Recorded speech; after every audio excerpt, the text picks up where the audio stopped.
Really suspicious. What are you hiding? Spoiler Alert, spoiler alert. That you read or watch this series when it comes out? Definitely. Fuck yeah. Like a child without their iPad. Let's not even talk about them. So I'm gonna try to keep my introductions short from now on. So let's react to the manga that weaponizes love. Let's get into the video. What if you were given the choice to live in a dream? Interesting. One where you were given the opportunity to enjoy the life you deserved. A life where all of the loved ones you've lost were still with you. Can't stay here. Wake up, please. Would you take it? Me honestly, no. Really not. What about you guys? The Summer Hikaru Died is a modern masterpiece that is an extremely fleshed out depiction of grief being used as a weapon against not just its main character, but also its readers. Blending body horror and the uncanny valley, The Summer Hikaru Dies continues to suck you into its narrative, constantly putting you on edge despite its tremendously positive atmosphere. Here, let's just go over the first chapter to see exactly what I'm talking about. Let's go.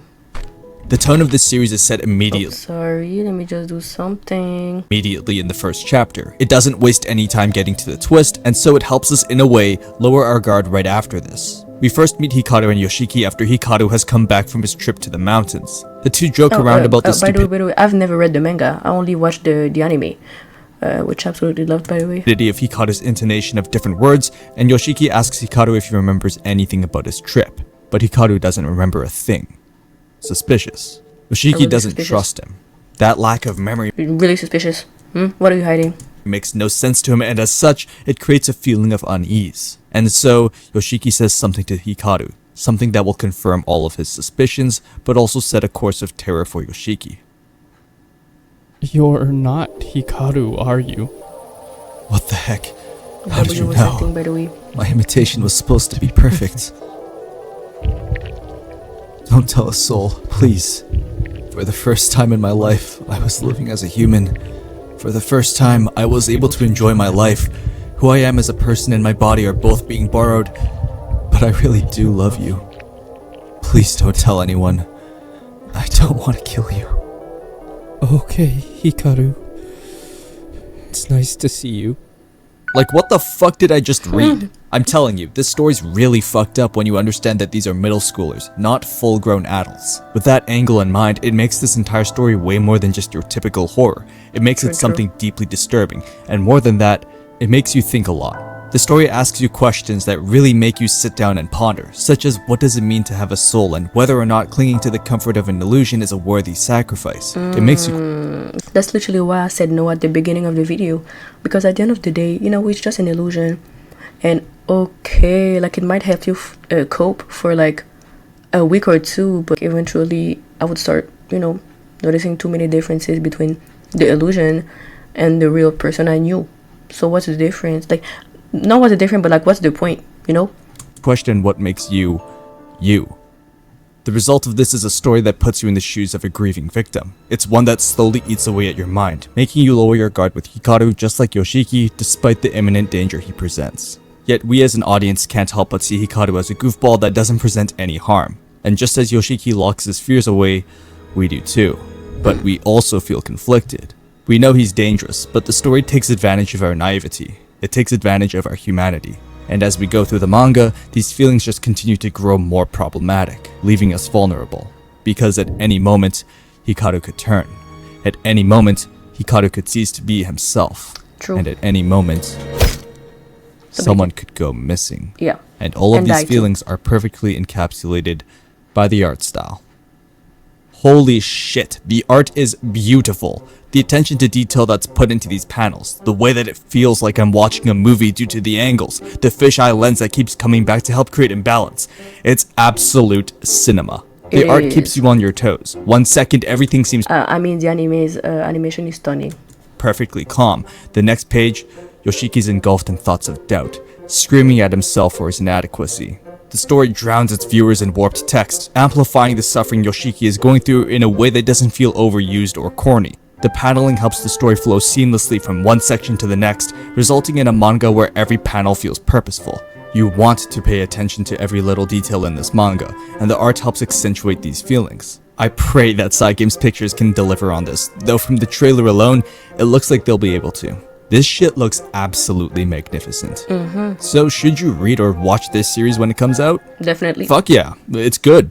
It's incredibly unique, and despite it being in the horror genre, it isn't your traditional horror. So if you're going in expecting some Junji Ito cosmic horror shit, prepare to be disappointed. The story is more about layering the psychological turmoils of Yoshiki and Hikaru rather than the gut-wrenching suspense of Uzumaki. So if that's up your alley and you're a pussy like me who stays up all night after watching any form of horror, then I can't recommend this enough. It is disturbing, but throughout the story there are a lot of positive moments, which helps keep things light but also suspenseful as it helps push its narrative of nothing being wrong. Also subscribe and follow me on Twitch. Our first live stream is finally happening. Like, comment, subscribe. Holy shit, I promised Link in this the so description. long ago, so I'm begging you, please be there next Friday at 7 PM Pacific time. But without further ado, let's dive a bit more into the story. If you've watched my videos before, Spoiler alert. that we have a structure to these, which goes over the main plot points that I feel are relevant, the characters, and then I do a bit of critique after I finish glazing. Also, because this series is still in its early stages, this video is a bit more of a reflection on how it made me personally feel. So yes, while we will be doing the things mentioned before, don't expect the craziest deep dive on my part. The story begins in a quiet town with looming mountains. It's a peaceful village, not unlike many others you'd find in the countryside of Japan. That is until something from the mountains, something spooky, takes over Hikaru's body, and as Yoshiki learns the truth behind who exactly this new Hikaru is, he doesn't push him away. He accepts this new creature with open arms, and so the two go on a mission, trying to piece together what exactly this new Hikaru is. As the chapters go on, the village continues to warp itself. Things get more eerie, people start going missing, and the adults begin to lose their minds like a child without their iPad. But every time Yoshiki gets close to letting go of Like a child without their iPad. Let's not even talk about them. Every time he gets close to truly accepting that Hikaru's dead, he freezes. He wants to move on, but that pain of realizing that his best friend is truly gone makes it all the more painful for him. It's what makes the story feel so grounded despite the out-of-this-world events happening around him. It's what makes the story feel so real, and it's what makes the story so disturbing. Hikaru loves Yoshiki. Yoshiki loves Hikaru. Those feelings are absolutely real, but those exact feelings are what's causing the deaths of the people around them. Because of this, the dilemmas that these two face are beyond what any normal person should have to confront, and as Yoshiki continues to mix in with Hikaru physically, we see his moral compass also do the same. He cares that Hikaru has killed people, but he also cares about himself, and what Yoshiki wants is to be with Hikaru. And the farther we go, the clearer it becomes that the horror isn't just what Hikaru is. It's the fact that Yoshiki is becoming the same, if not worse, than the very monster who threatens the existence of the people he loves. In the absence of closure, the comfort that Yoshiki keeps by his side has become a source of corruption for him, and the longer it continues, the more it feels like neither of them will ever be free. Because the worst part of grief isn't physically letting go of the person you lost, it's learning to continue living with what was left behind of them. And those fears are exactly, and that's why I feel bad. I feel so bad for Yoshiki because his attachment to the real Hikaru makes it really hard for him to accept that he's gone. So like he ends up staying with what's left of him. This is how I would say it. Even though it puts him and others in danger, like it's so messed up. It's a really messed up story. Exactly what made this story resonate with thousands of people. But let's dig a bit more into our main characters, starting with Hikaru. Hikaru is a layered character. The fact that he starts off so shallow is what gives him depth. He wants to learn about this world, see what it truly is, and understand the people that his past self held dear. Slowly but surely, Hikaru learns about the depths of humanity, what it means to live, and the values that the soul brings to others. He begins to sympathize with them, but starts off as just wanting to eat ice cream with his best friend, ends up becoming a story about accepting the flaws of humanity. However, this doesn't make him good. At least not in the eyes of human society. Despite his yearning to fit in with humanity, he can never fully understand the value of life, and as such, he struggles all the same to come to terms with the feelings he has. He feels the value of Yoshiki's soul, but when it comes to the rest of the world, he fails to understand their suffering. He can't fathom the concept of him being a source of pain for people outside of Yoshiki, and as such, it creates rifts between the two. However, the problem doesn't lie solely in Hikaru.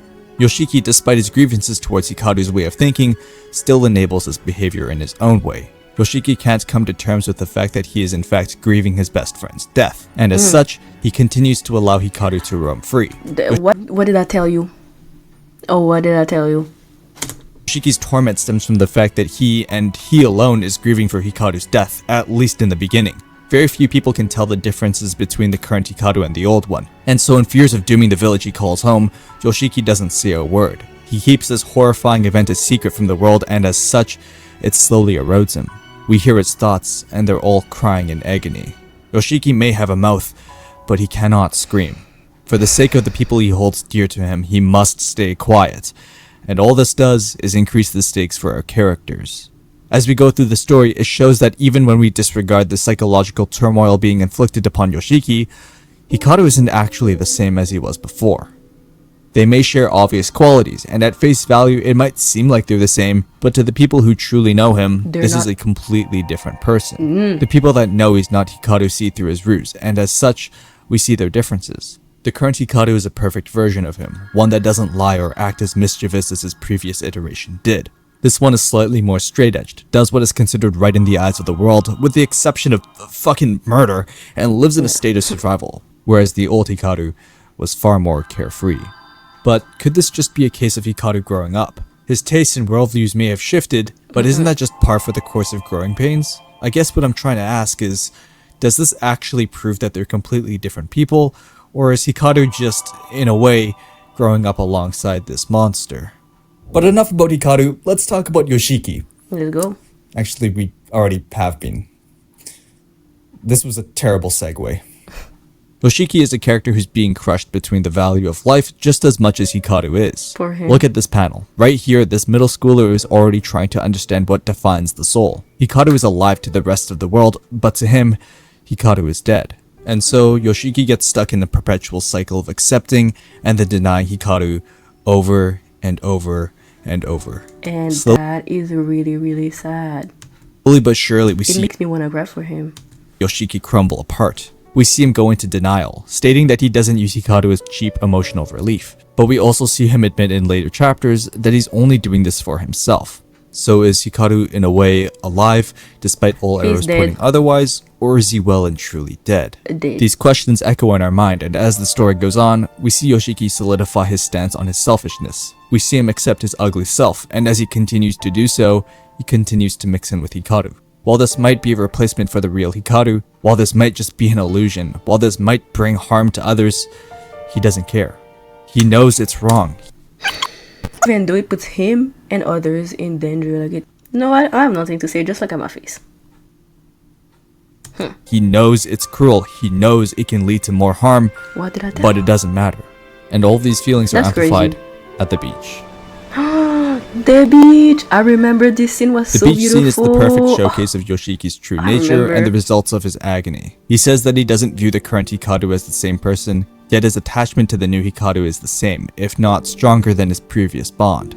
Despite Hikaru's growth as a person, with him deciding to sacrifice himself to stop more people from getting hurt, Yoshiki refuses to allow him to. He's in denial, and ironically, our main characters switch positions. Hikaru ends up being the one who wants to help the world, putting away his selfish desires, while Yoshiki tries to recklessly continue clinging onto his illusion. It's a tragic switching of philosophies, one where both characters end up trapped between. And all of it is because Yoshiki can't move on. He refuses to, he wants to be with Hikaru forever, even if it's just a husk of the one he once knew. It's the bittersweet solace that the current Hikaru gives him that's so addicting, and so Yoshiki spirals into madness, trying to find a way to solve the existence of Hikaru, trying to find a way for Hikaru to be accepted into society. Even after Hikaru almost kills their friends, even after Hikaru murders an old lady in cold blood, He doesn't even care. after they meet the daughter of said old lady, Literally. Yoshiki proves time and time again that the real monster isn't just Hikaru, it's also the one who enables him, the one who loves him. That's so deep. That's a really deep story. I mean, the storyline. I mean, it's literally just the beginning of it, but I don't know about you guys. It makes me really sad. I'm not ranking this one. It just straight up doesn't feel right to do that now. It would feel like giving a trophy to a baby for knowing how to breathe. Like, good job, Timmy, you're alive. I'm not editing more manga panels, so take some behind the scenes of my Blender stuff. The series has been pretty damn solid, all things considered. Everything has been written and drawn with a level of care you hardly see, so I don't really have a critique. I just can't give it a rating because we haven't reached a huge revolutionary moment in the story yet. I agree. The seeds are still being planted and the mangaka is taking their time with it, which I'm completely cool with. I'm not a big fan of horror, but this one was great. I love the dynamics between the two main characters and story. I don't like horror on its own either because it's, you know, often just seen as gory and full of jump scares. But psychological horror though, is really, really, really good. Stories about the corruption of mankind are my favorite. Putting horror and slice of life together is an amazing mix, since those slice of life moments fit perfectly in, giving us time away from the horrible things happening to our main characters, while still adding to the actual terror of it all. That escape from reality you get from ironically being in reality helps add so much flavor to this already top tier story, which was a point I wanted to touch on, but manga panel editing is pretty damn painful, I cannot lie. Yeah, anyways, it looks hard to subscribe. edit. I go over a bunch of stuff, could so if never. you're looking for some anime that follows similar storylines, I highly recommend watching my videos on Madoka Magica and Land of the Lustrous. Watch the video, and as link always, in this additional notes description. and corrections will be in the pinned comment below. Like, comment, subscribe. It's done. So that was the reaction. I hope you enjoyed it. Tell me your thoughts on the anime. I would love to know what you think about all of this. And link in the description. Also like, comment, subscribe. Bye bye.